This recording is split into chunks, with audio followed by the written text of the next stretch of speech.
And if you want to set yourself apart, maybe nudge towards the performance. And if you want to make your customers really happy and sing your praises and tell your neighbor, throw some delighters in there.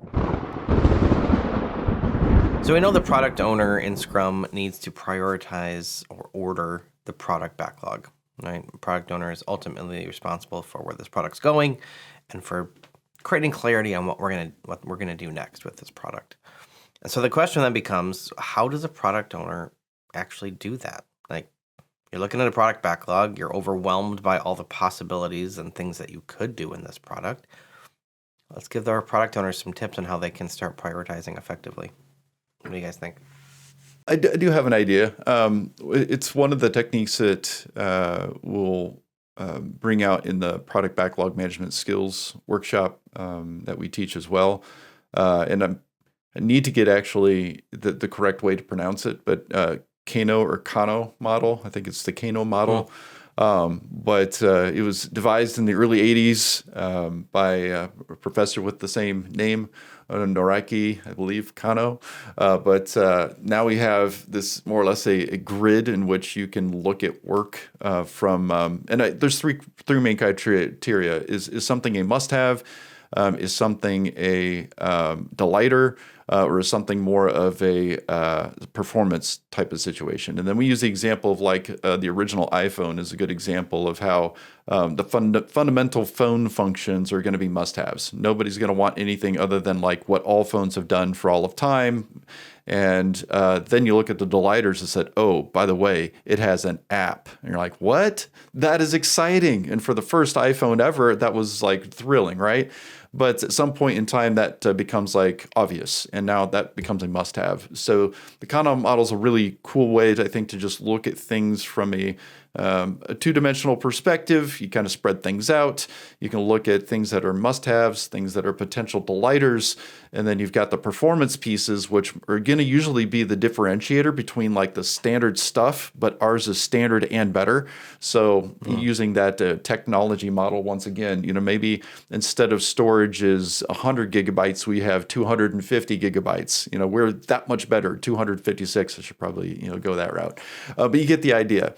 Those three criteria can oftentimes be a really good way to look at your product backlog and differentiate between these are the must-haves. You should probably do those first.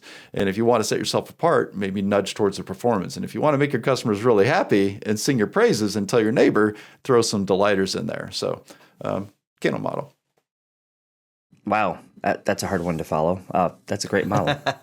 Yeah. I guess where I would go with this idea is it really depends on what you're building. So in the context of developing an actual product that your customers are going to get their hands on, I totally love Greg's idea. What if you're an internal product owner and your customers are other internal people to your organization, and we're not developing a product per se, but we're still developing some form of value. So as product owners, what would I go to? I would be trying to find the biggest bang for your buck. There is some problem out there that needs solving, and it needs solving bad. But your customers have batched that problem up with like 50 other nice to haves and must haves, and it's really difficult to see the problem for what it is. And so once you start taking that problem apart from a giant macro problem to thousands of micro problems, you'll start to see emerge this one thing that, wow, if I can just get this one thing done, it might provide 80% of the value and I can get it done in only 20% of the time. You're looking for that 80-20 rule. Where is that bang for your buck? Start there. And then, find your next bang for your buck after that. But if you're not developing a product that could benefit from this keto or keto, isn't that like an eating thing, like the keto diet? That's keto. That's keto. K-A-N-O. Anyway, your model's pretty cool. That's my best follow-up. All right, so I have to follow up the Kano model and the keto. Wait, the putting your backlog on a keto diet. I like the bang for your buck. I like how much value can you get out of it. I like the must-have, should-have. I'm going to come at it from a what can we learn approach.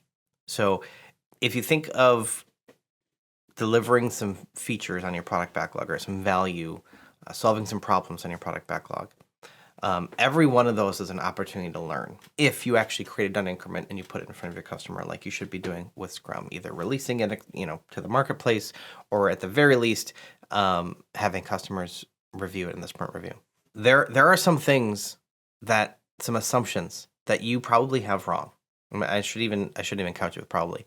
There are some assumptions in a complex product development environment that you have incorrect. Not necessarily wildly incorrect, not necessarily 180 degrees from what your customers want, but some details or some things about what you think they want. Maybe even what they said they want because they think they want it, and then when you put it in front of them, turns out they don't really want it, or they didn't want exactly the way they phrased it, or whatever. There's a gap between what you think your customer wants and what they actually are willing to spend their money on. And so every time you deliver something from your product backlog, it's an opportunity to learn about the marketplace, learn about your customer, learn about your technology capabilities, learn about your team. There's learning in the delivery of every PBI. And so ranking by value and ranking by, must have, should have, those are really important. But don't forget like the learning opportunities. Sometimes something doesn't have a ton of potential financial value, but it's going to tell you a lot about what your customers will do or want, or how they're going to use your product. Those can be really important things to prioritize as well, so that the rest of your product backlog can emerge more effectively from that learning that just took place. Did you know we teach professional Scrum courses? If not, check the links in the description for information about how you can join one of our professional Scrum courses and hang out with us.